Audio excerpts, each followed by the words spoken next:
Hello, this is Claire again, and you have asked me to do some more videos about folk magic, and you are absolutely right.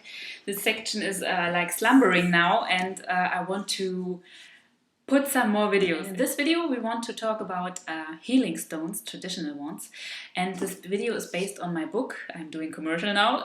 The Art of Magical Healing, you could translate it. It is from me.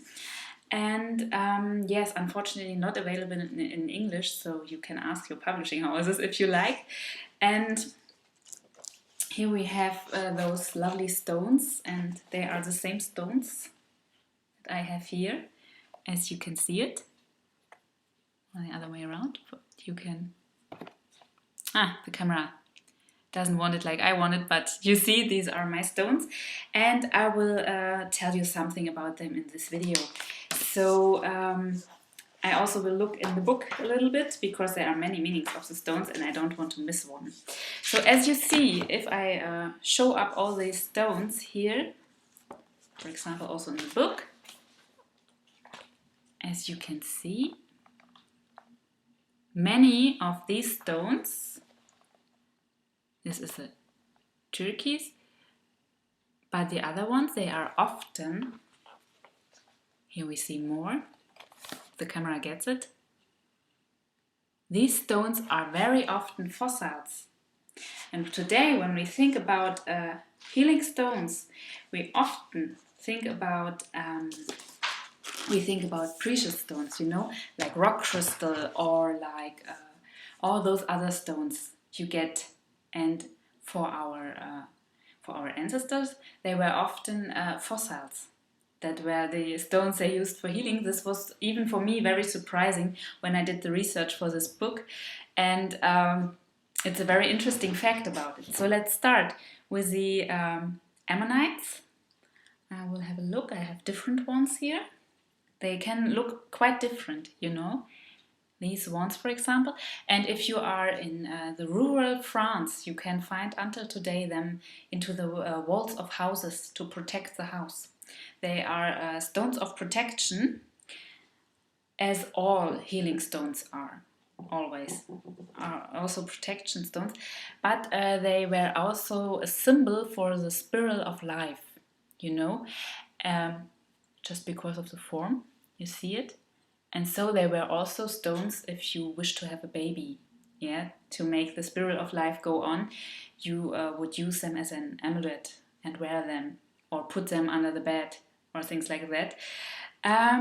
Yes, and until today they have this, people are saying they can help, you know. This is nothing that is totally forgotten. Some, especially the older people, they know it until today. Yes, and they were also oracle stones, and this has a long history from Egypt on. And as oracle stones we have especially the golden ones. They were called the golden snails. This is one that consists of two parts. It is Pyrite, the stone, this golden stone. It's also called fool's gold, I think. Here you see it a little bit, especially in this one here. You see it? This looks golden, and they were used for meditation and to, get visions and so on. Here you can also see the golden color, very nice. These ones. Yeah, they are really lovely. Yes, and they are wonderful if things are uncertain, and if you have faced challenges where you don't know which is the solution. They are very good to help you. And the next one are the so-called Asunder Stones. And they can have many different appearances. I'll show this one first. This is a black one. And these are two light ones. They are still used until today, especially in northern Germany. Some people still know them. They were like sepia when these were animals in ancient times. They are, of course, fossils. And these ones were used against jealousy, against the evil eye, against all those things, but also against witchcraft, anything that could harm you, you know. They were often worn around the head, and they had one special feature, so to say. They are against against, how you call it? When you are afraid and you, against shocks of any kind. Because the folk medicine was always very aware that frightening situations, we would call it trauma today, can influence you very deeply in your health, in your soul, in everything. And so this was a very important topic in folk medicine. They would not have called it as we do today, but they were very aware of it and they always tried to treat it. Yeah.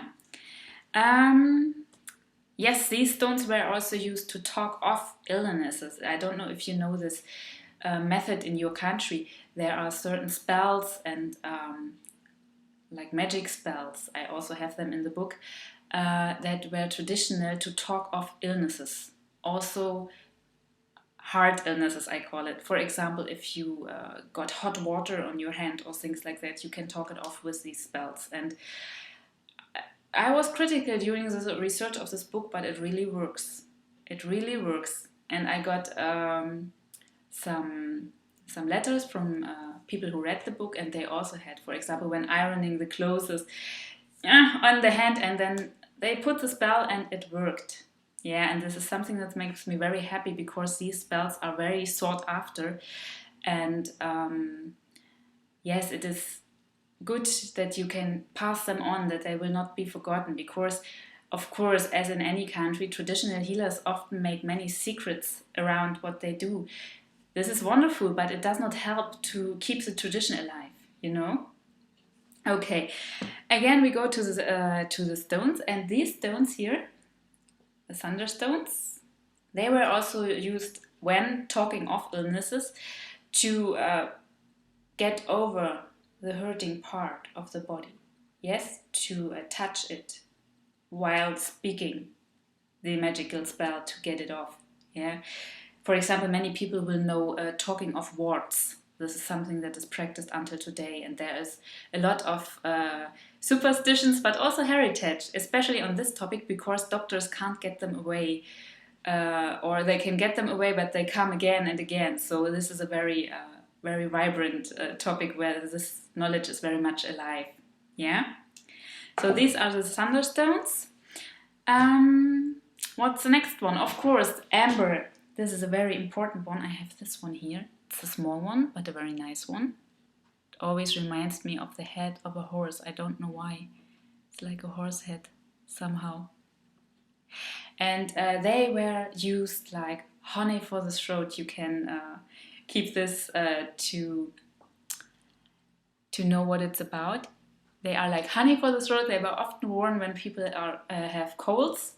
They are for the babies. I don't know, in Germany, in the drugstores, you get small chains for the neck for babies, so that they can, you know, when the teeth are coming, and this is very painful for the babies, they can bite on them, and this helps to get the teeth out of the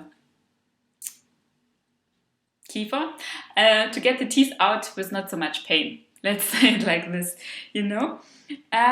They are also a traditional stone of healing in any kind. And also, I have to read a little bit, they are, of course, against the evil eye, against everything concerned with it. This is something you find with almost any stone, because people were very aware of negative energies. We would call it today negative energies. They called it the evil eye. But the effect is the same. When someone wishes you really badly, it can influence you on a subconscious level, you know. And this is something you should not panic about, but one should be aware of it. Yeah. So today we would use this also against stress, against illnesses that come from the psyche, but that are real, you know, psychosomatic we call it in German. These are real illnesses. They are not just from the head, they are real, but they come from the soul. And so amber is very good for this. For me personally, you can use amber for and against everything. It is such a wonderful stone. And not to forget, it was also used for illnesses that need warmth in any kind. It was like a little sun in a stone. So some people have problems with the limbs, you know, all those things, all the back is, and all things that come with age, yeah? And then amber is also a very good stone to wear. So the next one we have Gagat. It's also called jet. It is a black stone. It is like coal a little bit. It is like what you put in the oven if you have an old oven. This one is a protection stone. It is also against the evil eye and so on. We had it, but it is also the stone of widows, it was called. And it was used until World War II for widows, for people who have lost someone, for people who are very sad. It is a very good stone for these situations when you face a loss of any kind. It can also be your favorite pet or something like that. Use this one because it really helps. I know this from my own life. I know this from my clients. This is not just tradition or history. This is something that really works. It is also wonderful for protection. It is wonderful for illnesses when you feel despair, when you have to face loss in any kind. This really helps. It is a very good stone. It is human friendly, as I call it. It really loves to help humans. And it is like a filter against negativity of any kind. It is also very good when you are facing stressful situations, like being in a hospital. It's always stressful. It's just being there. For if you are healthy and you visit someone who is in hospital, you know this feeling, oh, you want to get out of there.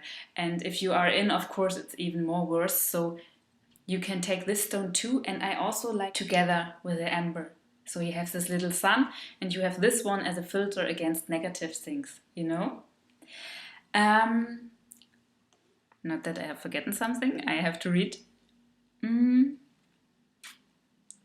Yes, and it's also against bad luck.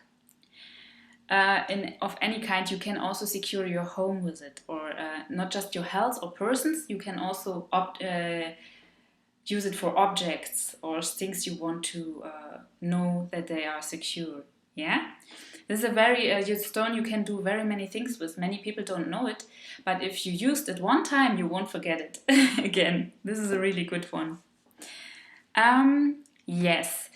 Also a stone that is very important is bloodstone or hematite. I have a quite big one here. This is my little lovely hematite. It is, you could throw it in people and they would be dead. It is very heavy because of the iron. It consists of much iron, and if you rub it and the material comes down, the material is red, so it got its color. And this is a stone that was used when talking off illnesses, to put it on the skin, as I have said it with the Asunder Stones before. Yes, they were put on the skin. This one too, not this big one, but smaller ones.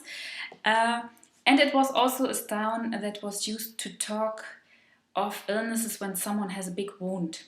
Of course, today we go to the doctor, and we should not experiment in any kind with stones when having a big wound, yeah? But in the old days, this was not possible for people. The next doctor was in the next village, or it was very expensive. People couldn't afford it. So there were special people that could talk off these wounds. They would stop bleeding immediately. Until today, in very remote villages, there are still people who know how to do this. But of course, in modern days, you should only do this when there is an emergency and when waiting for the doctor, you know, but never as a substitute for the doctor. This is much too dangerous. Yes, and it is also a stone for the blood in general. Blood seen as life force. Yeah, when people had bad blood, it was called, they needed to cleanse their blood. Yeah, it is in Germany called blood cleansing. For example, when you drink special teas in spring to get your blood cleansed after winter and things like that. And this stone you can also use to make your blood strong, so to say, to be healthy. But this is not just about the body, it is also about the mind, or it's about feeling alive, you could say so. Yes? So now we have the snake stone, it was called like this. I have 2 of them here. They are very lovely. They remind me more of stars, but they were called snake stones. And these stones are known until the Bronze Age. Into graves they were put to make sure that people will get into the other side in a safe way. They are very, very lovely stones. They can be more round, they can be more like a pyramid, this can be really different. But they are amulets, and until the 18th century in Europe they would be worn around the head, the neck, of course smaller ones than this, in gold as an amulet. It was really something very good you could wear. And yes, this star pattern of course reminds of the pentagram. Yeah, of course. And this is a very old amulet for against all evil. It is also when you have bad dreams, when you can't sleep very good, when you feel at night that you're getting nervous instead of laying down and sleep, then this is a very good one for you. Also, it was against evil spirits of any kind. Today we can change the word spirits for influences, but it will stay the same, you know. It's just something you want to get rid of, or when the energy in your home is somehow strange. You don't know why, but it has changed and you want to get away what is there now. Then use this one and put it in your home. Yes, and the snake stone is, of course, when you are researching, many stones got this name. So this can be really confusing. Snake stone was used as a word for almost every stone with power. So it can be confusing, but when I talk of snake stone, I mean these ones with a pentagram form on them. So we also have snake tongues, they were called, because people did not know where things come from in these days. And these are fossil shark teeth. I have them here. And they were used, of course, against anything evil. All these amulets that look a little bit archaic, like these teeth here, they are sharp until today. They were used against anything evil to cut it off. But they were also used, because they were called snake tongues, when children or adults had problems with speaking in any kind. They were used as an amulet, also for protection for children. And yes, always against negative things, against evil things, but they are a little more fierce than the other stones we had here. Yes, and another one is the star stone. It's a kind of fossil corals.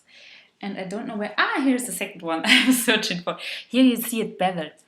They were also called spider stones because... I hope the camera gets it. Do you see it? It looks like if you cut an orange in halves. Don't know if this one is better, but it's too much light for this one, so I will try this one again. Yes, you can see it a little bit. Yeah, it is like it looks like you had an orange cut in the middle from its form. These are corals, of course, of ancient times, and they were used against what was called putting bad words on someone. This was not the evil eye, it was with a mouth, so to say. And they were used very successfully for anything like that, because this form with the like spider webs looking corals should hinder it to get through to you. This was very, very... people really liked it until recent time. It's not so long ago that people loved it. And yes, against anything evil. And of course, today you will visit your doctor for the skin, but it was also used for any illnesses of the skin. Today we can use this as an addition to the therapy of the doctor. But if you have diseases with the skin, maybe this can be your amulet stone just to make you feel better. You know, you will see if it affects you. But don't quit what you are doing at the doctor like some people do. This is not what folk magic or folk medicine is meant to be. Yeah. So another one is, there are many more, but I will do only 2 more because it would become too long. Yes, of course, turquoise. This is a famous stone everywhere in the world. People knew it, they loved it. It is against anything evil, as every stone, but this one has also the feature to change the color, to become more light, or to lose its color when the owner is in danger. And this is not fairy tales. I have seen this myself when I was facing illnesses, that the stone lost its color. And it also regained the color when I was getting stronger. And I know this by many people. Some people, for example, they had shock situations in their life and the stone broke. They had, of course, it not jumped out, but they had like a split in it from one day to another, even not wearing the stone. And this is a stone that really works with you, and that is, it knows your life, so to say. It is a stone that is very close to you. It is not like other stones, it is very, very personal. Yeah?